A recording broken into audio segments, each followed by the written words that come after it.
These are some of the resources that I use day to day, some publications, some borehole records. My name is William Smyth. I work for the Geological Survey of Northern Ireland, supplying data to a wide variety of customers. The province was originally geologically surveyed 100 years ago in the late 1800s, early 1900s, and these are the original maps. A remarkable document for the day. GSNI holds the National Archives of Geological Maps and Borehole Data. Since GSNI's inception in 1947, the geologists have been engaged in progressively resurveying the province, making modern geological maps. So, this is the Cumber sheet circa 1880, and this is the resurvey sheet from 1977-78, and as you can see there's an absolute world of difference between the two. And during that time also we've acquired lots of borehole data, and those two resources together give us a great picture of the subsurface. This document is primarily a field document when the geologist will have it in his map case in front of him and he'll physically walk the ground and annotate it as he walks. It's completely unique, no one else has this. If for example you were going to put a road through here, we've got glacial till into gravel, into compressible alluvium, etc. And these maps are absolutely superb for the purposes of the engineer. Our main clients are engineers and environmental consultants. Whenever they need data, it's us they have to come to, and we have to supply them with the data that best meets their requirements. Whenever the Belfast Sewer Tunnel was being designed, the engineers came to us to acquire all borehole data to build their original 3D model of the subsurface of Belfast. And these are the engineers' borehole records from the Belfast Sewer Tunnel project. This is a typical one, and at the top you can see fill or made ground because we're in a brownfield site. Beneath that we've got a thick compressible sequence of estuarine alluvium, which is problematic if we're looking at foundations. Continuing on downwards, we've got a thick glacial sequence before we reach bedrock. Obviously this is a prestige project, but we deal with inquiries from other departments in government. We'll deal with the whole spectrum of academia, and we'll also deal with the householder or the individual who tends to be someone who's either an interested amateur or someone who's got a problem, perhaps subsidence or ground conditions with their house. The nub of the job is getting each individual client the best answer that we can give them, so they go away with the correct data, the correct understanding of their site. It's absolutely critical to know what's under your feet, whether it's from the point of view of installing utilities, or whether it's for transport, or whether it's for pollution, for groundwater, for protecting that particular resource. Without a knowledge of the superficial and bedrock geology, that can't happen.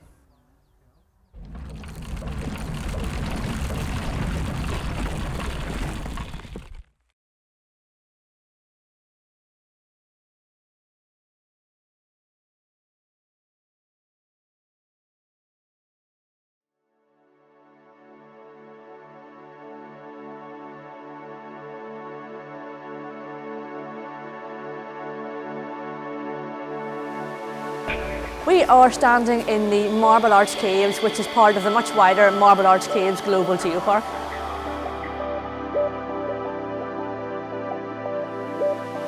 It is a really special place. My name is Kirstin Lemon, and I am a geologist with the Geological Survey of Northern Ireland.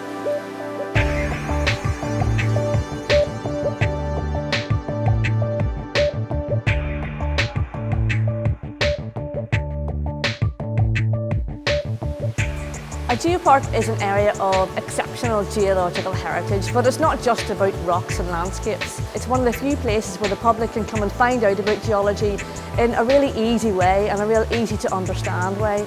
We've got numerous different sites, so the Marble Arch Caves themselves, but we've also got Cavan Park, which is an area that has got about 200 different archaeological features all linked in with geology.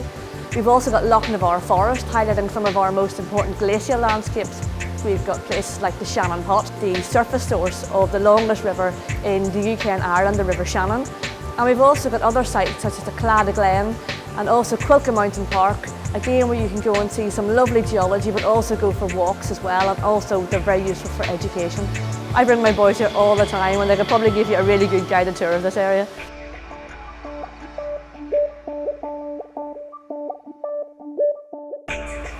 We are one of 111 geoparks all the way across the world in 33 different countries, and we have been given this brand by UNESCO in recognition of how important our rocks and landscapes are.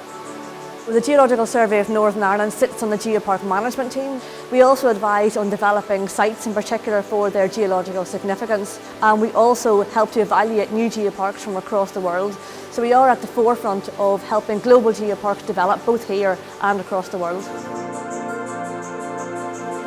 The most important thing for me is to help people understand geology, to help them get a feel for what geology is, and I suppose from a more personal note, to help them get as enthusiastic and as passionate as I am about geology and the landscapes that we have here.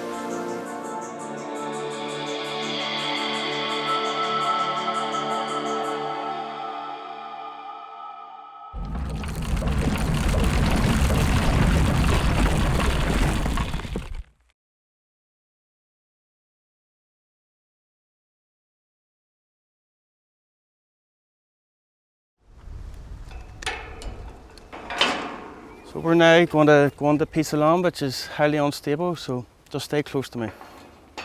My name is Kieran Parker. I'm a geologist for geohazards working within the Geological Survey of Northern Ireland.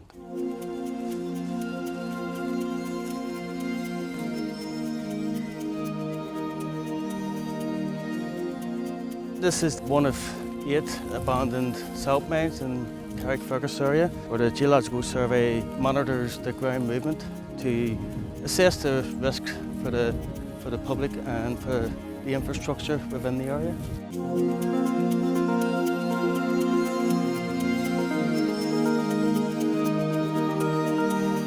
See where the fence is there? We have agriculture on the far side of the fence. This was once all agricultural land. However, the department has had to purchase the land due to the safety issues and put up this boundary to close off the area to the public.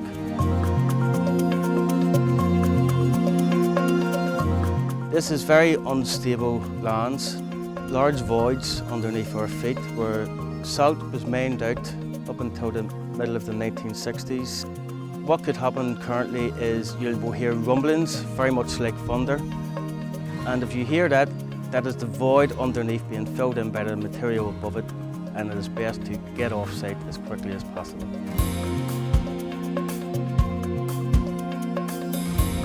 So what we have here is a borehole which will give you some indication of the water which is within the main void currently. If we just drop this pebble down, you will hear the splash at the very end of the hole.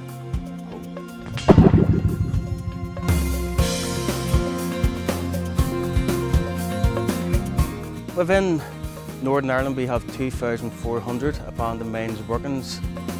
We monitor sites like this right across Northern Ireland to try and get a much better understanding of the risk.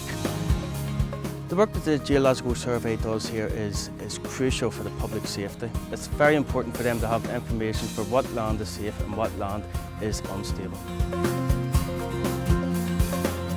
It is beautiful looking lands, but it does have the danger of also being a very high risk of collapsing. As I say, gravity always wins.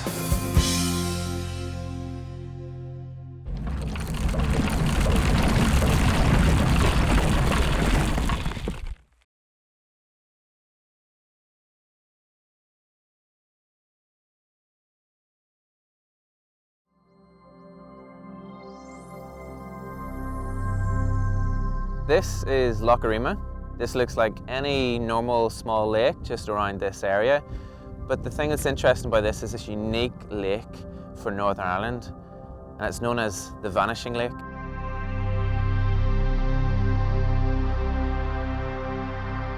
My name is Paul Wilson. I'm a hydrogeologist with the Geological Survey of Northern Ireland. This is called the Vanishing Lake because it does just that. It vanishes, the water disappears in about 4 to 6 days during a good dry period. But the unique thing about this is there are no rivers out of this lake.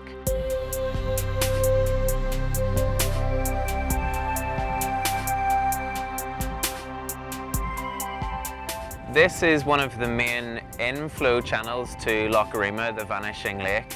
This water enters into this depression, which is where the lake is formed currently today. But there's a large sinkhole at the far side of the lake where all this water drains out. The lake is simply like any kitchen sink with a plug hole at the bottom. The water fills up whenever the flow in is greater than the rate that the water can leave through the plug hole. The lake empties in about 4 to 6 days during a good dry period, but we know this can fill in a period of about 12 to 18 hours if there's a really intense storm. So this is a time-lapse camera that I put out back last September. This is programmed to capture an image every hour whenever there's daylight. What it's been capturing over the last 10 months almost has been the level of the water, or the state that the water has been in, and we've been able to stitch the images together and create a time-lapse movie.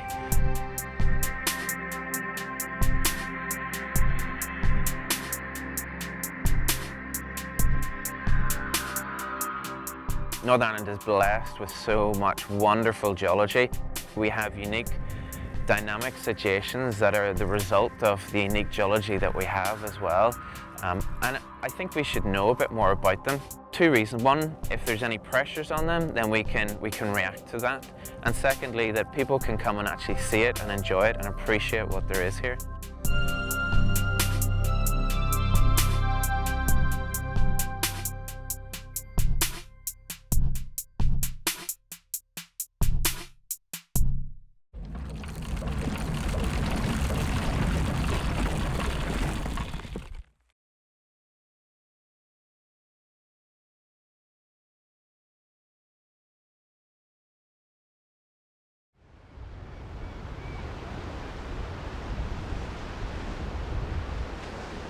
It is quite an enigmatic place.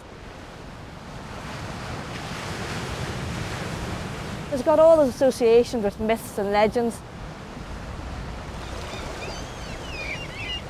It is a bit romantic.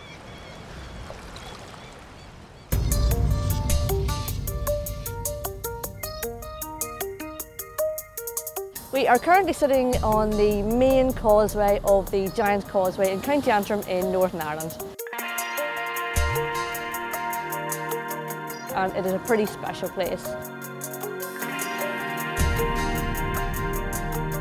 My name is Kirstin Lemon. I am a geologist with the Geological Survey of Northern Ireland. The Giant's Causeway is the only World Heritage Site that we have here in Northern Ireland. The reason why it is so special is because of the geology, and the geology that we have all formed here around about 60 million years ago. We had lots of volcanoes, and up from those volcanoes flowed lava, and it covered the entire area.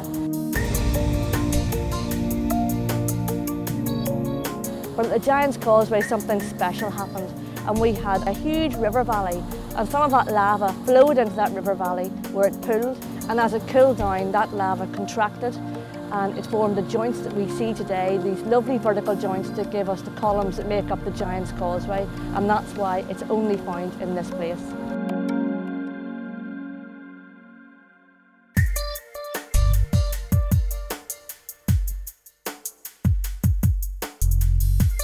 Why are the columns here hexagonal? Well, they're hexagonal because whenever a liquid cools, it contracts, and whenever it contracts, you get hexagons forming, and those vertical columns with those 120-degree angles tend to form the columns here at the Giant's Causeway.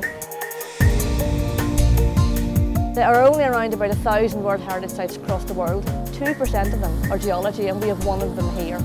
And we have got around about 1 million people coming to visit the Giant's Causeway, and it's simply because of the geology. So for a geologist working in Northern Ireland, that is a pretty special thing.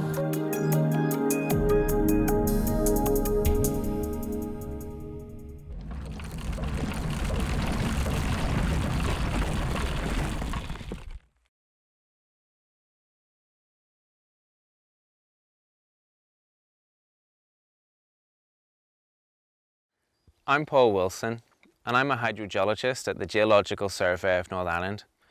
I study how water moves through the ground.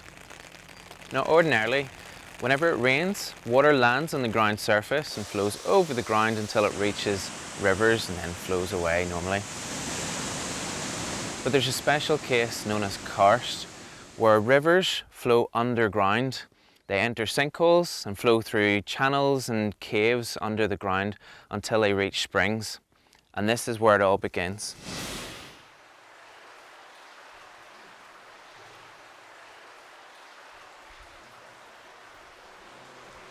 So we're now 6 kilometres away from the sinkhole where the water first disappeared under the ground. And this is the second part of the process where the water travels through the cave system before it eventually reaches the resurgence.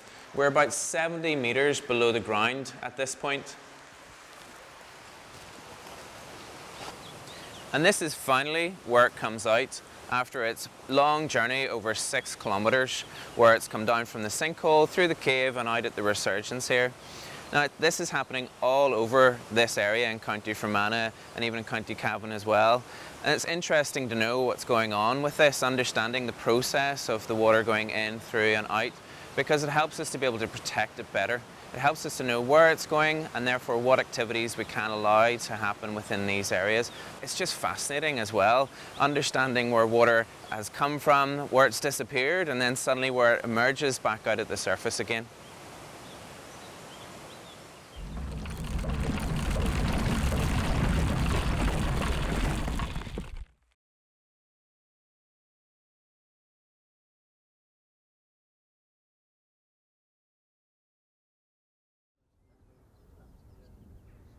Okay, what we're looking at here is the surface development works of what has the potential to be the 7th biggest gold mine globally. My name is Mark Patton. I am the minerals geologist at the Geological Survey of Northern Ireland in Belfast. We are in the Sperrin Mountains in Northern Ireland. The gold mineralisation was initially discovered in the 80s. At the time, they knew there was probably enough to start developing, but because of the political situation in Northern Ireland and because it's narrow vein mesothermal gold systems, the only way to get it out economically is to blast it, and that wasn't an option in Northern Ireland at that time. Because of the way that Northern Ireland is developing, because of the peace process, because we are moving forward, it's now possible for this company to come on site and start working this deposit as a viable economic deposit in Northern Ireland. So what we have here is an example of the kind of mineralization that we've got. It's not what you would call free gold. It's very difficult to extract, but it's still possible to extract. But if you pan the streams in this area, what you can get is some real gold that you can actually pan out of the streams. I'm responsible for making sure that the work programs that the company submit are reasonable for what they hope to achieve, and then through site visits actually making sure that the companies are carrying out what they've said they will do. And hopefully through the course of my career I'm going to be on site as they work through the planned 18-year mine life. In terms of the benefit for Northern Ireland, you can see this area, it's very rural, and my understanding from speaking with the company is that they are providing jobs that are preventing the local kids who are growing up in this area from having to leave to get a well-paid job. This central resource area only forms part of 12 kilometres of strike. The potential upside, 12 million ounces, who knows? Who's to say how much is in there? There's a horrible cliche about there being gold in them there hills. All I can say is this particular hill, there is gold.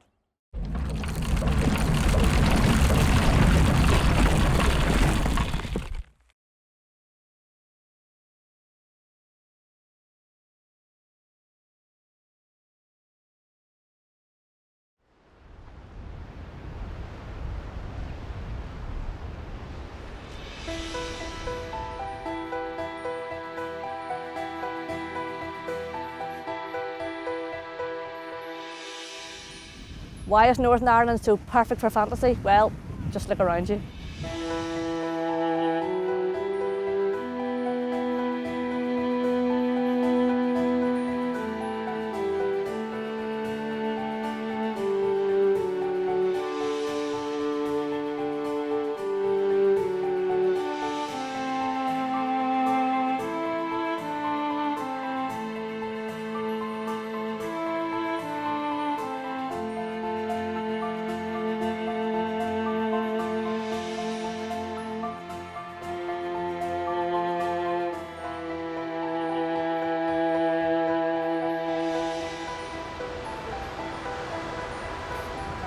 A lot of people may not know that Game of Thrones is actually filmed in Belfast.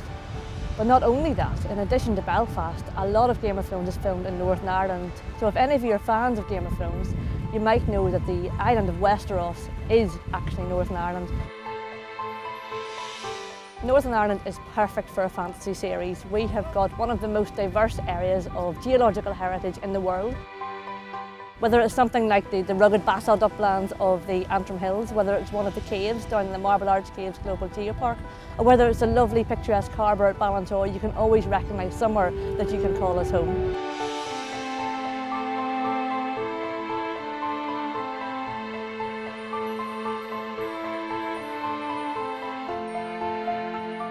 People have really started to get an awareness that Northern Ireland actually is Westeros. So the Geological Survey of Northern Ireland has been working with various tourist organisations and various local organisations such as the Causeway Coast and Glens Heritage Trust, the Mourne Heritage Trust, to try and develop trails and tours so that people can come and see these landscapes for themselves, and while they're here, to understand exactly how they formed.